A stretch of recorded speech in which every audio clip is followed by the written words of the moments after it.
Tinggalkan masa lalu yang rusak dan tidak dapat diubah di tangan Tuhan, dan langkahlah ke masa depan yang tak terkalahkan bersamanya. Iman tidak pernah tahu kemana ia dipimpin, tetapi ia mengasihi dan mengenal Dia yang memimpin. Ketika itu adalah pertanyaan tentang Roh Tuhan yang Maha Kuasa, jangan pernah berkata, "Aku tidak bisa." Semua umat Tuhan adalah orang-orang biasa yang telah dibuat luar biasa dengan tujuan yang telah Dia berikan kepada mereka. Tidak perlu sampai ke tempat doa, berdoalah dimanapun Anda berada. Doa bukanlah latihan, itu adalah kehidupan. Pria atau wanita yang tidak mengenal Tuhan menuntut kepuasan tak terbatas dari manusia lain yang tidak dapat mereka berikan, dan dalam kasus pria itu, ia menjadi tirani dan kejam. Itu muncul dari satu hal ini, hati manusia harus memiliki kepuasan, tetapi hanya ada satu makhluk yang dapat memuaskan jurang terakhir hati manusia, dan itu adalah Tuhan Yesus Kristus. Kita memandang doa sebagai sarana untuk mendapatkan sesuatu bagi diri kita sendiri. Gagasan Alkitab tentang doa adalah agar kita dapat mengenal Allah sendiri. Salah satu beban paling halus yang pernah Allah berikan kepada kita sebagai orang suci adalah beban kearifan mengenai jiwa-jiwa lain ini. Dia mengungkapkan hal-hal agar kita dapat mengambil beban jiwa-jiwa ini di hadapannya dan membentuk pikiran Kristus tentangnya. Bukan karena kita membawa Tuhan ke dalam kontak dengan pikiran kita, tetapi bahwa kita membangkitkan diri kita sendiri sampai Tuhan mampu menyampaikan pikirannya kepada kita tentang orang yang menjadi perantara kita. Tunggu Tuhan dan Dia akan bekerja, tetapi jangan menunggu dalam merajuk rohani karena Anda tidak dapat melihat 1 inci pun di depan Anda. Apakah kita cukup terpisah dari histeris rohani kita untuk menanti-nantikan Allah? Menunggu bukanlah duduk dengan tangan terlipat, tetapi belajar melakukan apa yang diperintahkan kepada kita. Ketekunan lebih dari sekadar daya tahan. Ini adalah daya tahan yang dikombinasikan dengan kepastian dan kepastian mutlak bahwa apa yang kita cari akan terjadi. Satu-satunya rahasia menakjubkan dari kehidupan kudus tidak terletak pada meniru Yesus, tetapi dalam membiarkan kesempurnaan Yesus memanifestasikan diri mereka dalam daging fana saya. Pengudusan adalah Kristus di dalam kamu. Pengudusan bukanlah menarik dari Yesus kuasa untuk menjadi kudus, itu menarik dari Yesus kekudusan yang dinyatakan dalam dirinya, dan Dia memanifestasikannya dalam diri saya. Setiap kali desakan itu pada titik di mana Allah menjawab doa, kita berada di luar jalur. Arti doa adalah agar kita mendapatkan Tuhan, bukan jawabannya. Persekutuan manusia dapat berusaha keras, tetapi tidak sepenuhnya. Persekutuan dengan Allah dapat berjalan sepanjang waktu. Sesekali, Tuhan kita membiarkan kita melihat seperti apa kita jika bukan karena dirinya sendiri.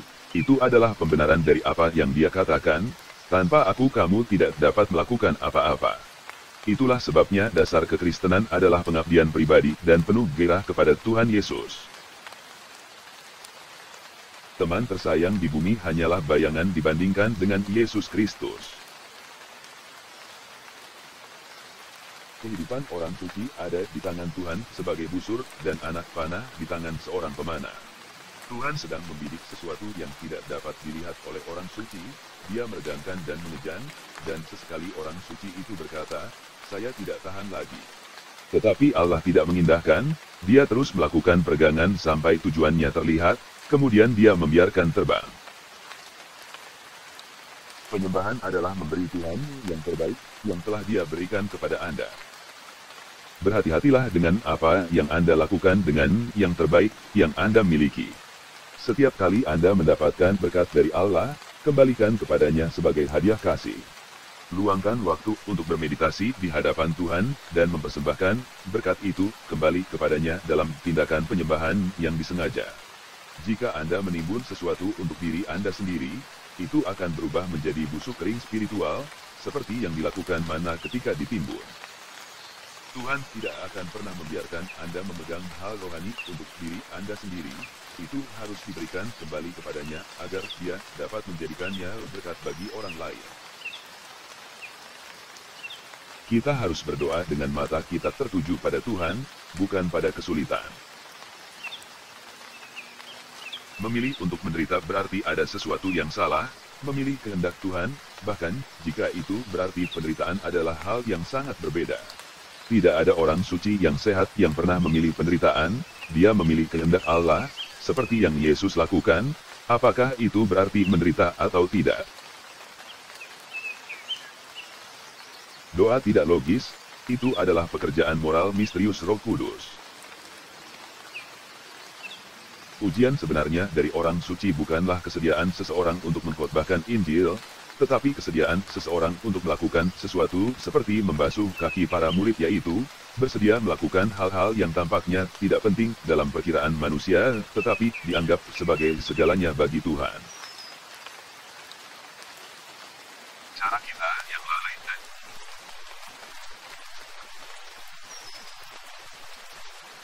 setiap kali Tuhan kita berbicara tentang doa, Dia berfirman, mintalah.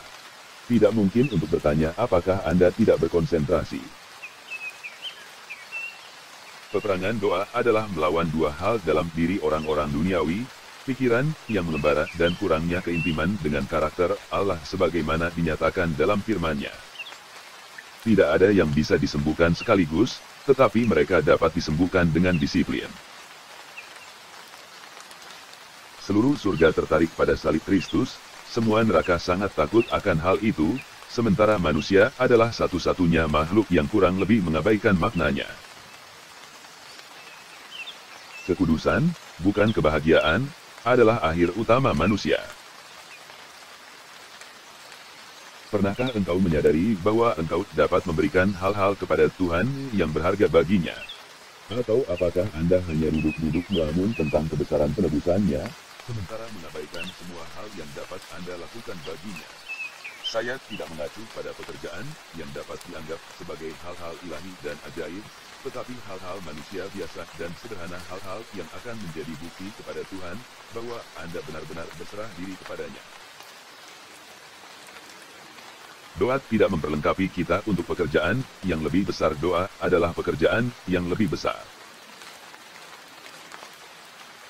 Penderitaan adalah pusaka dari yang buruk, dari yang bertobat, dan dari putra Allah. Masing-masing berakhir di kayu salib. Pencuri yang jahat disalibkan, pencuri yang bertobat disalibkan, dan putra Allah disalibkan. Dengan tanda-tanda ini kita mengetahui pusaka penderitaan yang luas.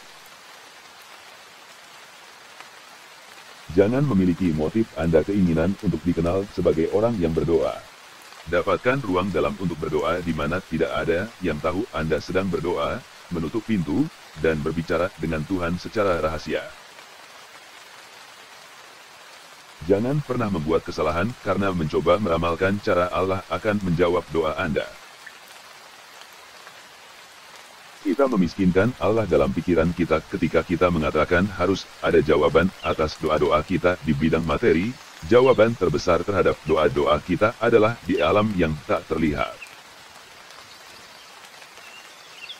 Biasakan berurusan dengan Tuhan tentang segala hal. Kecuali pada saat bangun pertama hari itu engkau belajar untuk melemparkan pintu lebar-lebar ke belakang dan membiarkan Tuhan masuk, engkau akan bekerja pada tingkat yang salah sepanjang hari, tetapi ayunkan pintu terbuka lebar-lebar dan berdoalah kepada Bapamu secara rahasia, dan setiap hal di depan umum akan dicap dengan hadirat Allah. Ketiadaan Allah adalah jawabannya yang paling positif. Kita harus tetap di atas Tuhan dan menunggu. Jangan pernah mencoba menolong Allah untuk menggenapi firman-Nya. Perhatikan motifmu di hadapan Tuhan, tidak memiliki motif lain dalam doa selain mengenalnya. Salah satu dampak besar dari doa adalah bahwa itu memungkinkan jiwa untuk memerintahkan tubuh. Melalui kepatuhan saya membuat tubuh saya tunduk pada jiwa saya, tetapi doa menempatkan jiwa saya dalam komando tubuh saya. Doa tidak hanya meminta, itu adalah sikap hati yang menghasilkan suasana di mana meminta adalah sangat alami, Dan Yesus berkata, setiap orang yang meminta menerima.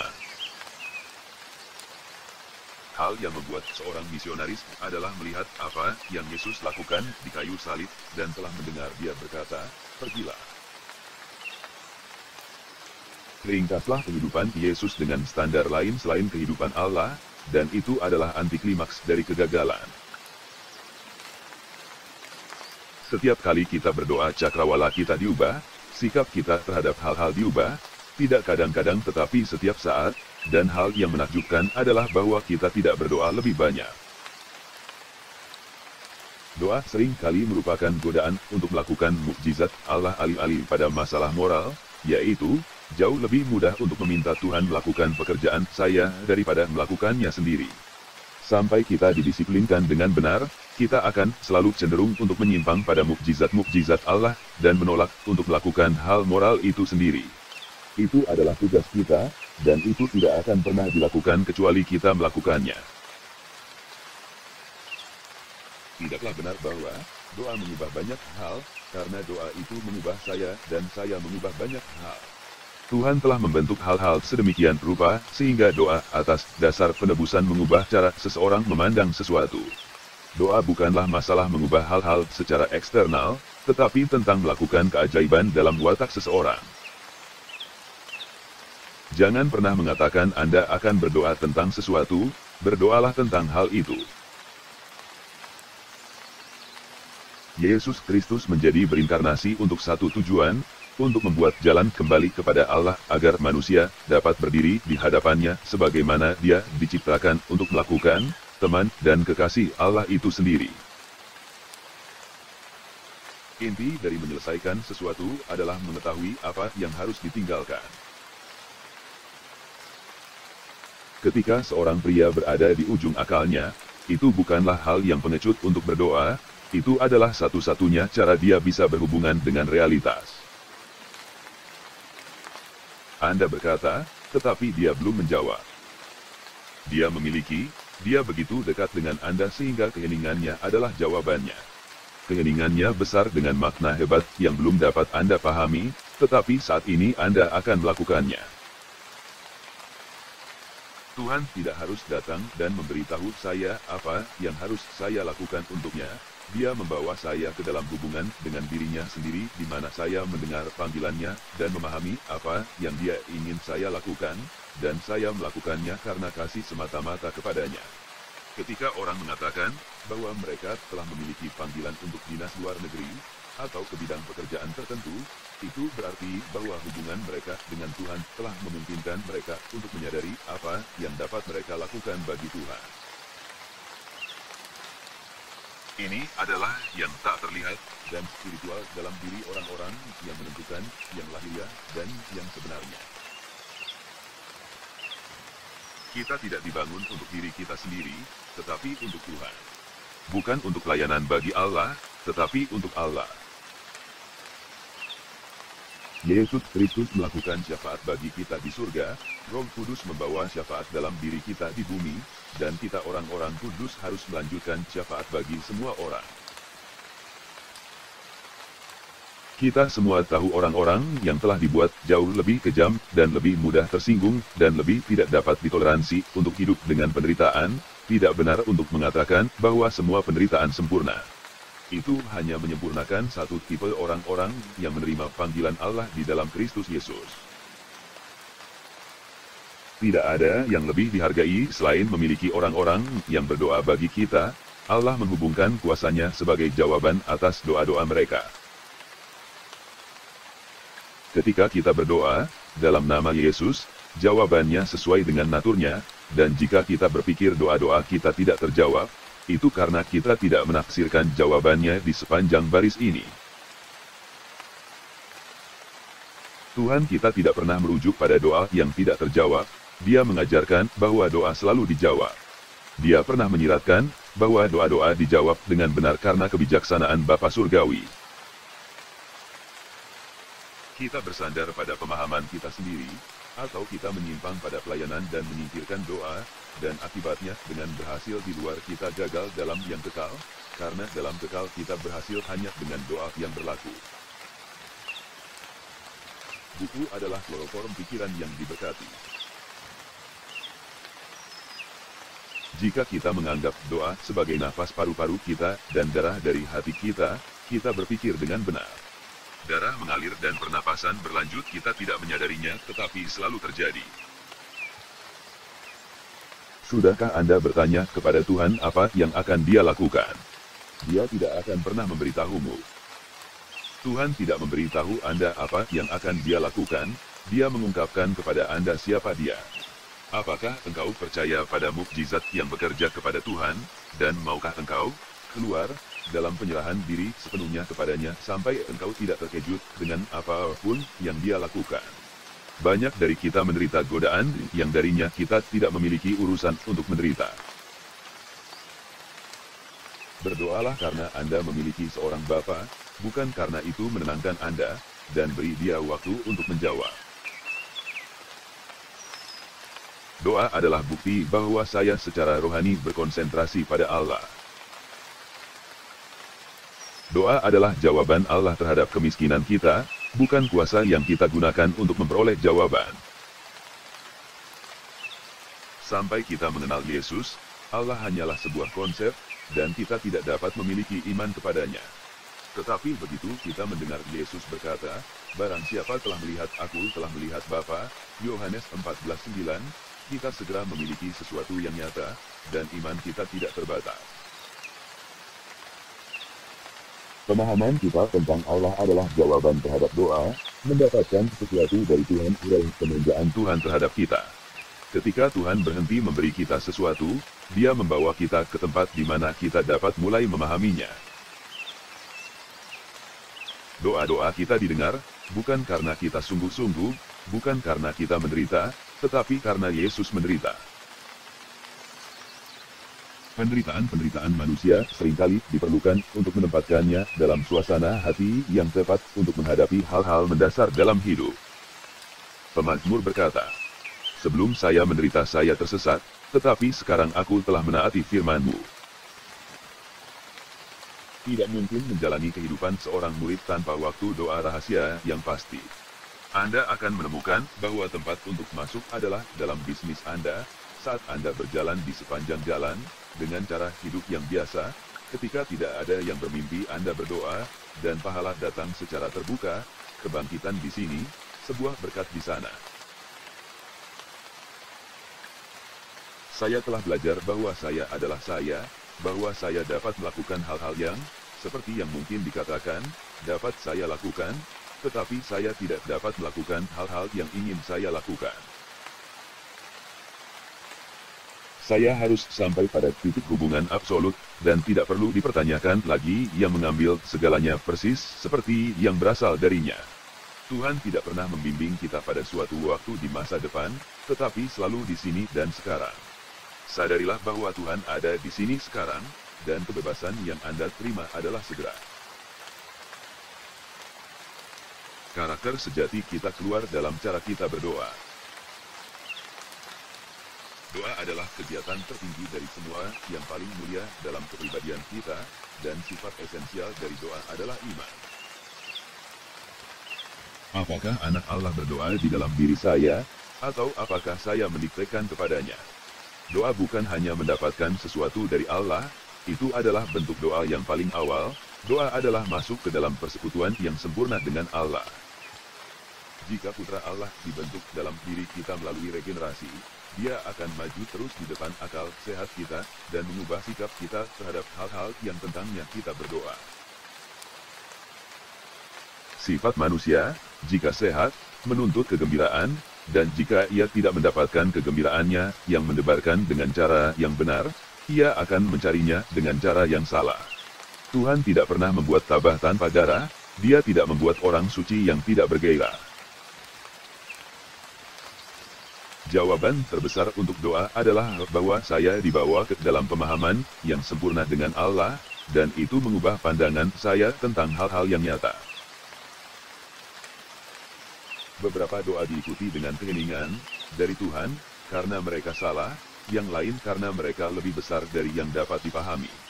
Ini akan menjadi momen yang luar biasa bagi sebagian dari kita ketika kita berdiri di hadapan Allah dan menemukan bahwa doa-doa yang kita serukan di masa-masa awal dan bayangkan tidak pernah dijawab telah dijawab dengan cara yang paling menakjubkan, dan bahwa keheningan Allah telah menjadi tanda jawabannya. Keheningan Tuhan adalah jawabannya. Jika kita hanya mengambil sebagai jawaban mereka yang terlihat oleh indera kita berada dalam kondisi kasih karunia yang sangat mendasar. Satu-satunya hak yang dimiliki orang Kristen adalah hak untuk melepaskan hak-haknya. Aturan emas untuk memahami dalam hal-hal rohani bukanlah kecerdasan, tetapi kepatuhan.